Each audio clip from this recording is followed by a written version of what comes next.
So yesterday I did get the papers signed. I signed all the papers, and so I'm good to go on my end. I'm good to go. I'm not sure if I'm just good to go, but I still got to send the money in for escrow, and so I got to ask my agent about that. And this weekend we'll go take a look at my new property. I've already given y'all what I'm gonna do and why I'm gonna do it and how am I gonna do it. And so the big idea right now is that, you know, with everything going on, with everything that I have going on, and just how I run my business, I found that I believe that it is in my best interest to buy more land. And essentially, I'm able to, I essentially got the land via an option contract that I purchased with the money in my bank account. And now I have a 6-month window to make money on that piece of property and then take that money to the bank for the bank to finance it. That's the big idea. And so it's like I was thinking about this, but the most realistic way to put it is that if I have 50 animals right now and if I buy another piece of land, if I have 50 animals right now and I buy a piece of land, I'll have 150 animals. Why? Because I'll take these 50 animals over to that piece of land. I'll bring in another 50 animals here, and when they're ready, I'll take them over to the new piece of land. And then when those are, when that is done, I'll bring in another 50 here. I'll have 50 here, and I'll have 100 over there. And then I'll essentially be tripling the number of cattle that I have. And, and if I triple the number of cattle that I have, I'm going to be making more money. And I've already said that when it comes to an asset, when it comes to the equitable asset, equitable simply just means that it is valuable across the broader plane of reality. Even cattle. If I went to a farm credit bank and I said, I have a herd of cattle, I want you to bring somebody out here that knows cattle, and I want you to appraise the cattle for me, they will more or less do what I'm doing, but do it better. Right? I've already said, these animals, I would say that they're at an average weight of about 550. They're at an average weight of 550, and about 90% of the animals are a 1 to 1.5 type medium large frame animal. The feeder cattle market right now is sitting at about 250, 260. The local Texas market may be trading at, the feeder cattle might be at 250, 260, but the local market is trading at like 240, 245, right? The bank will do the exact same thing that I'm doing, but they'll do it probably better, right? I mean, that's what an appraisal is. These animals are worth a set amount of money. It's not just beef cattle. It could be a piece of land. It could be your business. It could be a room full of gold. It does not matter. As long as the asset is equitable, there is a banker out there that will know the asset and can appraise the asset for you. And so, yesterday I was talking about, okay, so actually one thing that I wanted to talk about today was this idea of a business, right? And I've always said, if you want to learn to be rich, you got to hang around rich people. You got to learn how to think like rich people. If you absolutely hate my guts, then go and find a different rich person to learn from. We're all saying, more or less, we're all saying the same thing, right? Everybody more or less is doing the exact same thing, right? It does not matter, it does not matter. You can go and find somebody in commercial real estate, and if you like that person better, then you can learn from them. If you whatever, residential real estate, whatever it is, the stock market, whatever it may be, everybody's more or less doing the exact same thing, right? And so the thing that I wanted to talk about today is that in business, and this is also what I mean by, if you want to be in business, you should not start a business, you should buy a business. Because if you buy a business, the only thing that you really have to worry about is to make sure that the numbers line up, right? I've already said this 50,000 times. If you want to start a business, you should not start a business. You should buy a business. And realistically, you should look into, if you're going to buy a business for the first time, you should look into buying a business that does not have real estate. And you can do what I did, right? You can do what I did right now. You can get an option contract for the real estate. You can purchase the revenue of the business, and then you can open an option contract on the piece of land, like what I did, right? But the thing is that I am the revenue. You put me on a field tomorrow, and I will start farming it like within 2 seconds. And I will start making money, right? I am the revenue. Anywhere that I go, if I show up on a piece of farmland, I will start making money, and I will start making a drastic amount of money. And when it comes to business, businesses are appraised. at a multiple of the earnings as well as the assets. As you know, a couple of days ago I was talking about if you have an LLC and if you purchase assets and you put it under your LLC, and if your business goes underwater, if your business collapses, then the reason you want to have an LLC, and this is kind of immoral advice, and you should not be doing this with the intentions of filing for bankruptcy, but if it does happen, right, if you believe that it is in your best interest to file for bankruptcy, and here's a good way to put it. You know, I'm pretty sure that Donald Trump, he had a casino. I'm pretty sure he had a casino somewhere, and that casino went underwater. They blew the building up, right? It went bankrupt. They blew the building up. I'm pretty sure. You can fact check this. I'm not entirely sure. I remember seeing a documentary on this a while ago. But here's a very good way to put it. You know, like let's say Donald Trump. Donald Trump has a casino, and the casino goes bankrupt. They're not going to take Trump Tower as well, right? Why? Because the businesses have not been cross-collateralized. If his you know, from my understanding, I don't know what's going on. I don't know what's going on with Donald Trump's books, right? I don't know how he runs his business.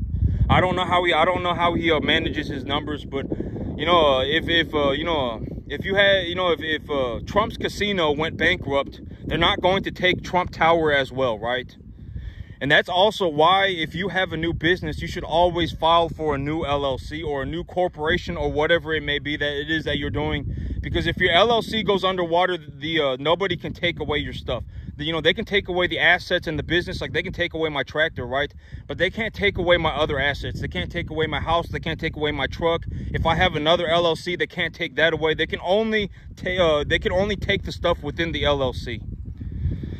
And so, you know, every time you start a business, like if I had a cattle business, I would open I opened an LLC for my cattle business. You know, if I have a hay business, I would open up a second LLC, and I would make it a hay business, you know, et cetera, et cetera. Anytime you open up a new business, open up a new LLC.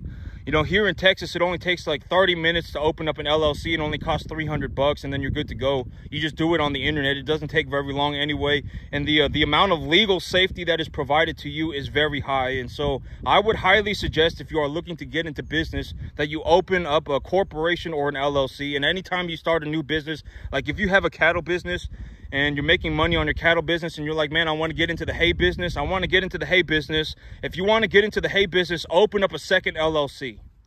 Don't just use your first LLC. Just for your first LLC, for your business, just put cattle, just cattle. I raise beef cattle, that's it.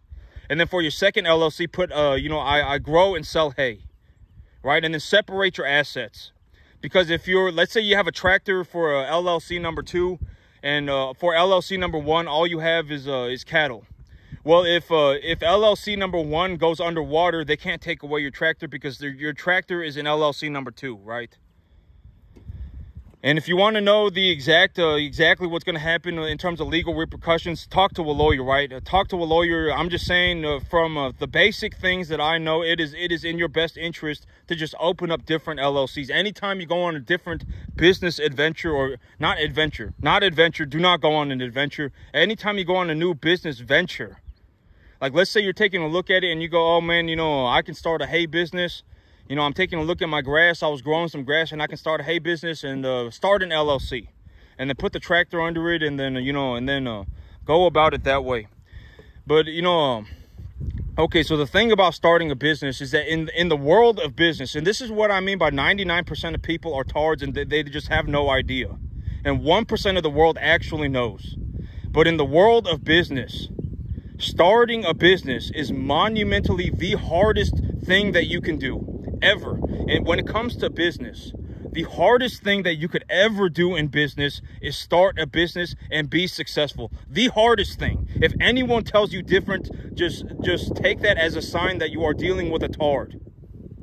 Monumentally, the hardest thing that you can ever do in business is start a business and be successful. It is the hardest thing. The hardest thing you could ever do in business. Ever. I mean, I'm talking about like a factor of like 100 to 1, maybe even 1,000 to 1. For every 1,000 people that say they want to start a business, it may actually be like 1 in 1,000 to 1, maybe even less. People who actually end up becoming successful, drastically successful. Like, I run cattle on 10 acres, and I make $20,000 a month. You know, my goal right now is to, you know, leverage $4,000 a month to make $25,000 a month. That level of success is almost impossible. Almost impossible. You know, and this is a very, you know, if we're going to take a look at my farm and just take a look at my numbers and what I'm doing, you know, go in and scour the earth. Take a look at every corner of the earth. See if you can find anybody doing anything remotely close to what I'm doing. Making as much money as I am. Cattle looking this good. Right? I mean, you know, try and just go and scour the earth. Go and drive around for 50 hours. You know, go and look on every corner of the internet. See if you find a single person that is even getting remotely close to what I'm doing. You won't be able to find it. And if you do, it might be like 1 in 10,000. It may be even less. It may be like 1 in 10 million. You know, making $20,000 a month, making $14,000, $20,000 a month on a 10-acre field is ridiculous. A lot of people do not understand that. That, you know, it's almost borderline impossible, right? And if somebody tells you different, they are a tard, right? I mean, that's a very good sign that you are dealing with a moron. You know, making it does not matter what you're doing. Making $15,000, $20,000 a month is almost impossible in anything. It's not just running beef cattle. And if you start a business, when you start a business, starting a business in the world of business, starting a business is the hardest thing that you can do. And it might be a factor of like 1,000 to 1 difficulty. If you go out and you buy a business right now, it might legitimately be 1,000 times easier to buy a business than it is to start a business. It might honestly be. Because but here's the thing is that, the big advantage to starting a business is that I have essentially become a money printing machine. That is the big thing, because I've already said a business, the equity value of a business is essentially the assets being retained by the business and a multiple of the cash flow. So if you take the cash flow that the business is producing and you multiply it by like 3.5 to 5 times, usually it's a 3.5 to 5 times multiplier. If you multiply the earnings of the business by 3.5 to 5 times, that is usually the equity, the equity value of the business, including, and then you also add the assets of the business. So it's like if I have a tractor for my business, you would add that on there as well. If the tractor is under my LLC, that would get added under there as well. And so the big benefit, and it's like, you know, it's like, how do I have an equity value of $2 million? You know, how did I generate $1 million worth of equity a year for 2 years when I only have $1 million worth of real estate, right? Like when you look at me and you might ask that question, it's, you know, you might ask that question. You only have $1 million worth of real estate and cattle. How do you have an equity portfolio valued at $2 million? That, you know, why do I see that, right? Because anytime that I go onto a piece of real estate, granted that I buy a piece of farmland. If I buy a piece of farmland, I will start farming that property. And when I start farming that property, I will make money. And when I make money, the equity value of my business is a multiple of those earnings. So if I'm bringing home $50,000 a month, and about half of that is profit. Let's say I make $20,000 a month. Let's say on the gross margin side of things, I bring home $50,000 a month. And on my net profit, I bring home $20,000. And then my LLC also has cattle, right? I'm also holding on to cattle. Well, you know, if you take a look at the numbers and you multiply, and if I were to just do a fair, you know, if I were just going to say, you know, if I was going to be reasonable, you know, if I bring home about $250,000 a year of net profit, if I bring home about $600,000 a year of gross profit, then I would estimate that my business, the equity value of my business, is valued at about $1 million, right? And how do I figure out the exact number? I take my business to a banker, and the banker will appraise it for me. If I really want to know the appraisal value of my business, I just take my business paperwork to the banker, and the banker will appraise it for me, and then they will say, this is how much your business is valued at. And so it's like, you know, how do I have an equity portfolio of $2 million if I only have $1 million worth of real estate and cattle, that is how. Because I also run a business, and the business is the equity value of the business is a multiple of the earnings. It's the same for everybody. It does not matter what business you're looking at. And then every business has its assets as well. And so the assets would get included into the equity value of the business. And the equity value of your assets would be appraised by a banker. If you want to know, like if I wanted to know what my tractor is worth, I would bring, a banker would know. A banker that knows farming assets would know. They would show up and they say, oh, you have this tractor. We're going to put it into this this formula, and it's going to give us this number, and that is what your tractor is worth.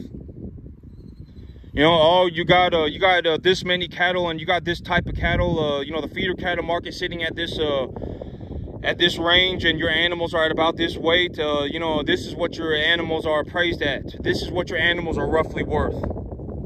Oh, you got this many acres of hay. Whatever it may be, whatever it is that is valuable, you can find out how much it is worth by appraising it, by essentially bringing in a banker that knows the asset. Or you can just go and sell the asset for yourself, and then when you sell the asset, you have realized gains. Essentially, you have turned your assets back into cash. And if you turn your assets back into cash, the cash that you have is what your animals are worth, because, you know, ultimately that is the money you got for them. And so this weekend, I'm going to go out and take a look at my new property. I'm going to go take a look at my new property. And as soon as I get everything squared away on my new property, these animals are all going to that new property. I'm going to bring in 50 more animals. I'm going to take care of the 50 animals. And then I'm going to take them over to that new property. And I'm anticipating that by the end of the year, I'll be sitting on, I was anticipating somewhere between 200 and 250 cattle. And I'll have to figure that out. But by the end of the 2-year mark, I'm actually probably going to have more than $10 million. When I take a look at it, because it's like, you know, it's only been 3 months, or it's only been 2.5 months, and I'm already at $2 million. Like I said, my goal, at the beginning of the tax year, my goal was that in 2 years I would have 10 million, right? But it's only been 2.5 months, and I'm already at 2 million. And so realistically, by the end of the 2-year mark, I'll have more than 10 million. And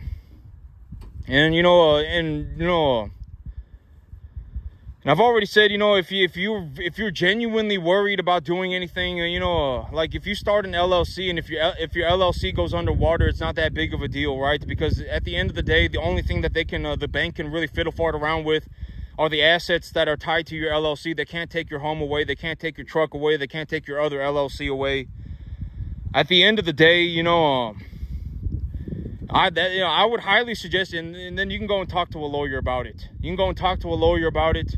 Start a different LLC for everything you're doing. If you start a different LLC for whatever you're doing, and you got an asset portfolio of $15 million, you got $15 million worth of assets, and then your business goes belly up, and then your business goes underwater.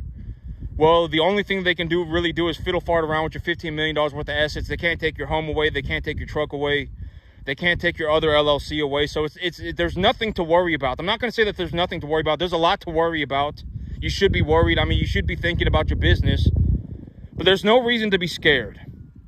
That's what I'm going to say. There's no reason to be afraid. If you're nervous, like me, I'm nervous and I'm anxious.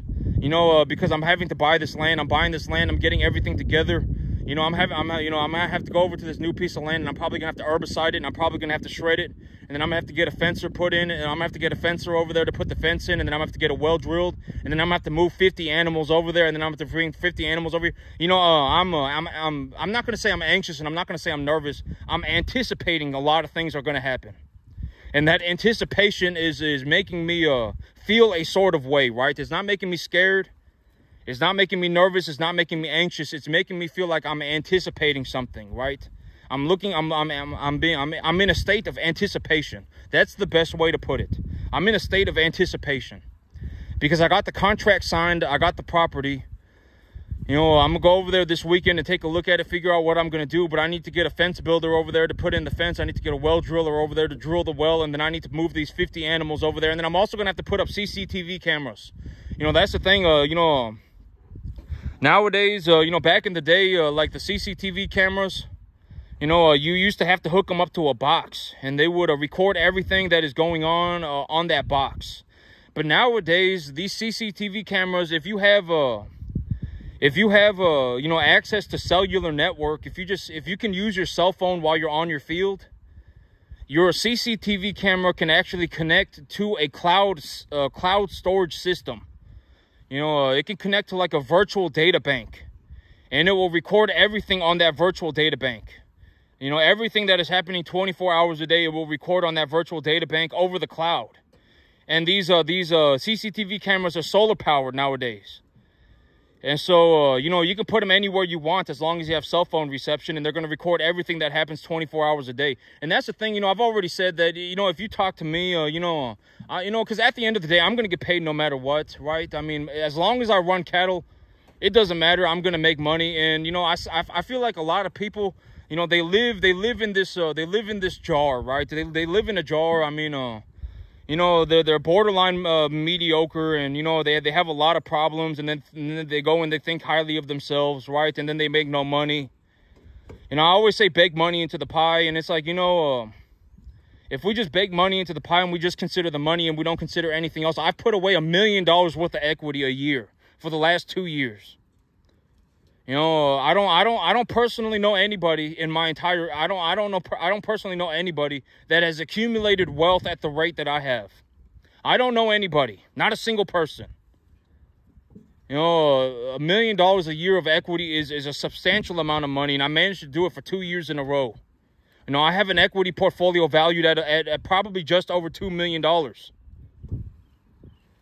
And, you know, I don't personally know anybody that has made money at this rate. And here's the thing. It's like, you know, I was going to talk about this too. A lot of times, the reason why people can't make $2 million, the reason why people that can't, you know, put $2 million worth of equity together, the reason most people cannot do that is because when they will self-sabotage themselves long before they get to that point.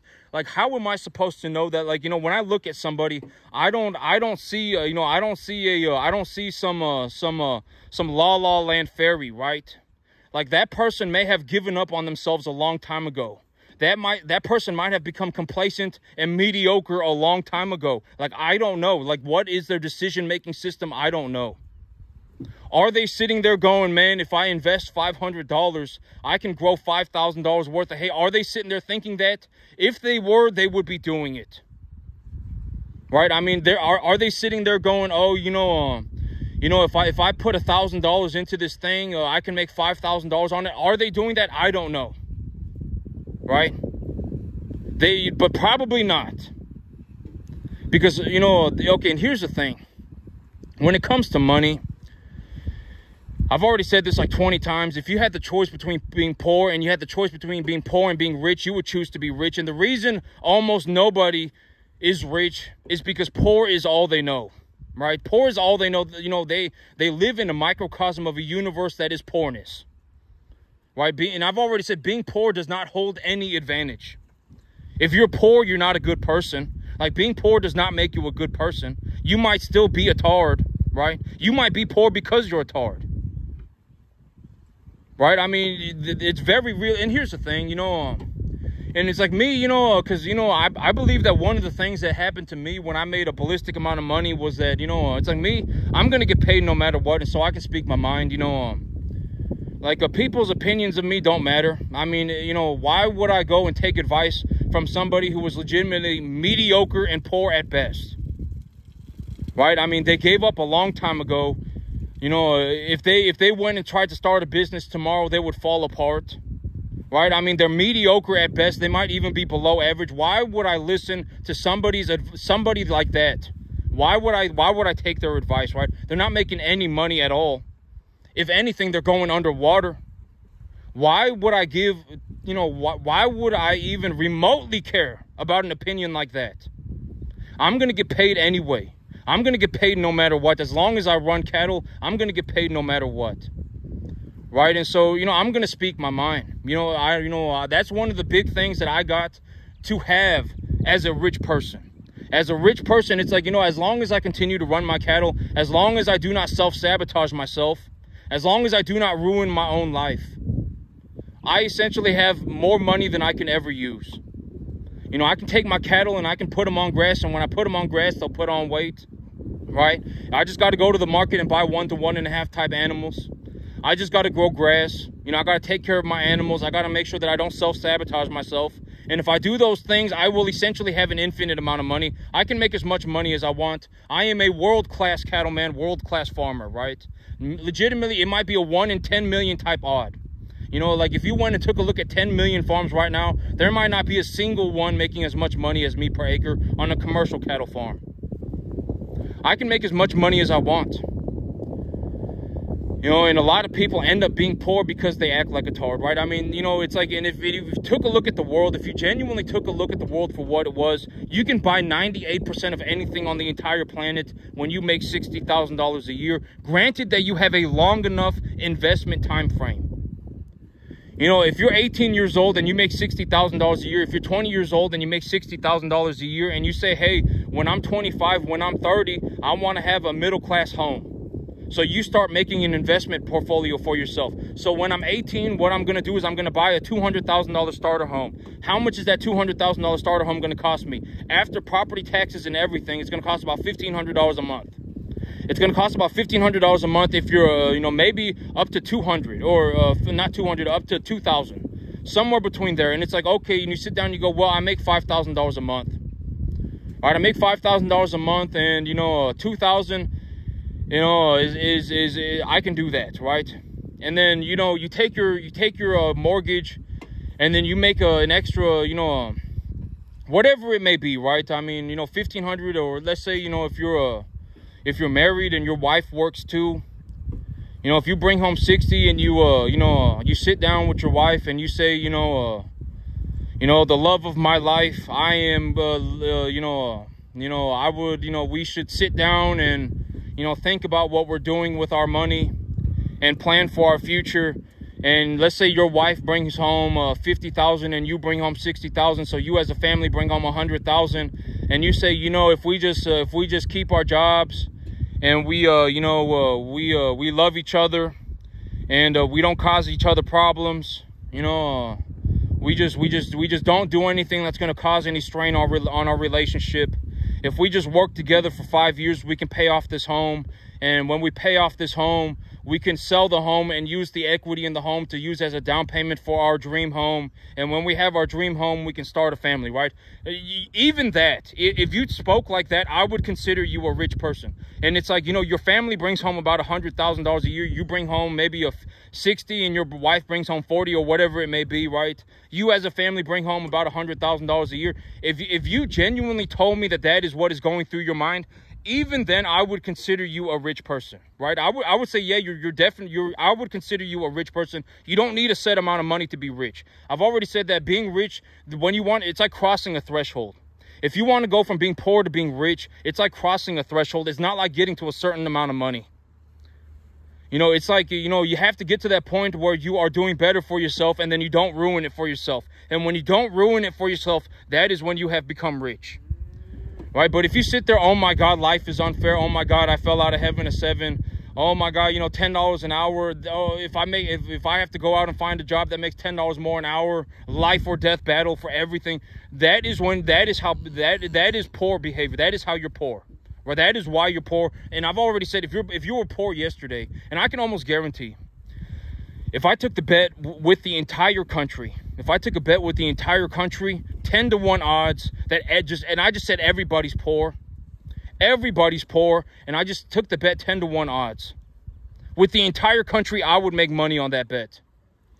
You know, you might have a person over here and it's like, oh my God, you know, I got a raise, and, you know, me and my wife, we bought this home, and, you know, we didn't have a down payment on the home, and we just took a loan for the entire thing. We just took a loan for the entire thing, and we didn't have a down payment on it. And, you know, we were paying for that home, and that home is 60% of our income, and we had 40% left over. And so I went and bought myself a BMW, and then I went and bought my wife a Mercedes, right? And boom, poor. You know, it doesn't take long. And this is what I mean by, you know, if you are going to get ahead in life, you will have to become a rich person. You will have to. You have to. I'm telling you, it is impossible to stay rich as a poor person. Because if you are a poor person and you act like a poor person, anytime you get to that point where you are about to become rich, you will ruin it for yourself, and then you'll have to start all over. And then your life will become a rat race for money. Right? You made a little bit more money. You took that money and you bought yourself a little bit nicer of a car. You made a little bit more money. You took that money and you started drinking every weekend. You made a little bit more money, and then you took that money and you bought yourself a little bit bigger of a house. When in reality, it's like, you know, if you made some extra money, you should take that money and start yourself a retirement account. You made a little bit extra money. You went and bought yourself a whole life insurance policy. You made a little extra money. You found yourself an asset that would go up in value over a long period of time. You held on to that asset, and anytime you ever needed money, you went to a bank and asked for the asset to be appraised so that you can take a line of credit against it. Right? That is how you should be thinking. But if you think like a poor person, you will act like a poor person. And it is, I can almost guarantee you that once you have become poor, you are stuck that way. Everybody, the entire country. I can almost guarantee it. And if you turned on a dime tomorrow, I would be very happy for you, but it would be kind of a miracle. Chances are, once that it has happened, I mean, it is like impossible. I'm gonna say like impossible. I'm not gonna say like impossible. It's gonna be very, very, very difficult.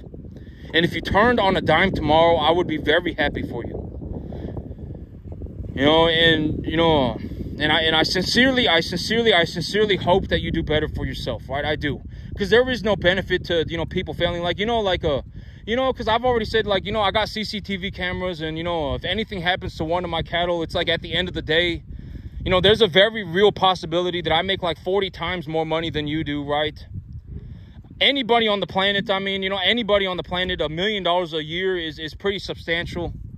You know, I generated about $1 million worth of equity a year for the last 2 years, and if I had to access money, I could tap my equity via a line of credit, and I could pay for whatever I want. I've already said this like 50 times, right? And so if I genuinely felt like I needed access to money and I didn't have cash, the way that I could do it is just open up a line of credit against the against my equity portfolio, right? And then I can utilize that just like I would utilize cash. If I was utilizing credit, nobody would know the difference between credit and cash except for me and the banker, right? And so, you know, it's like me, it's like, you know, I don't, like, when I say things like this, I don't get enjoyment out of it. I mean, I hope it doesn't happen. But if it does happen, you know, it's like, I mean, you know, because here's the thing. It's like, if somebody's going to be a tard, I mean, if someone's going to act like a thief, if someone's going to act like a moron, they should also consider that them acting like a moron, you know, is gonna have horrible consequences for their life, right? And that's why I put up CCTV cameras. And it's like, you know, if anyone touches one of my animals, it's like there's a very real possibility, you know, if someone tries to do whatever to my animals, there's a very real possibility that I make 40 to 50 times more money than you do, right? I have cameras, right? I'll put you in a jail cell. I will give you the stick. I do not believe in soft punishment. I don't believe in turn the other cheek. Right? I will legitimately throw you in a jail cell and then sue you for everything you have. And if you show up back on my property again, I'll shoot you on sight. And then I'll get a lawyer. I make 50 times more money than you do. What are you going to do? Right? I mean, it just is what it is. You're going to have to learn how to deal with people. Some people, they are legitimately a tard and they will be stuck that way forever.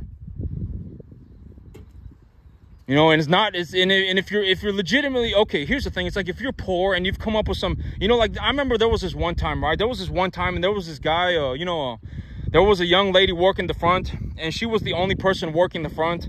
And he ran into the store, and she was also kind of crippled in one leg. She was kind of handicapped, and she was the only person there. And there was a young guy who ran in and threw lighter fluid all over her. He threw lighter fluid all over her, and he's like, you know, I'm going to light you on fire. I'm going to light you on fire if you don't give me everything you have. And he stole an iPhone and $200 from her, and that was it. It's like, if that is your master plan, you're going to go and steal an iPhone and $200. Maybe you should reconsider your life. Maybe you should consider the possibility that you go to jail. Maybe you should consider the possibility that you get shot. You should, before you go and do something like that. Right? I mean, how much of a tard can you be? You stole an iPhone and you stole $200. Congratulations. What are you going to do with that? right? You should consider these things. And me, I make 50 times more money than you do, right? 40 times more money than you do. I have cameras, right? I will get lawyers and I will throw you in a jail cell. I don't play soft discipline. You will get the stick. I don't play that. I don't play that poor stuff. I don't. Because it's like, if you're going to go around and you're going to do stuff like that, I mean, you should consider the other side of what you're thinking. If you're going to go around and rob a young lady for $200 in an iPhone, you should consider the possibility that you could go to jail. You should also consider the possibility that you get shot on sight. It's like, it's not this La La Land journey, Disney World.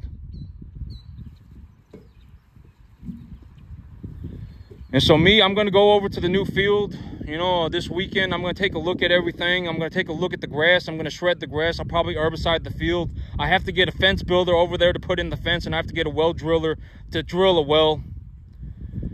And, and then the moment that is done and the grass is in, I'll take all these animals over to that field. I'll take all these animals over to that field and, I'll take all these animals over to the field, and then I'll bring in new animals over here. And so, but that's the plan right now. And I got 6 months to get everything figured out, and 6 months is just enough time. The reason I didn't go under 6 months on the option contract was because I deemed 6 months to be just enough time. 1 year would have given me a little bit of time to, work things around and, and find a better financing, but 6 months is just enough time. Right, 6 months is just enough time. And so that's it for me today, YouTube. Y'all have a good one.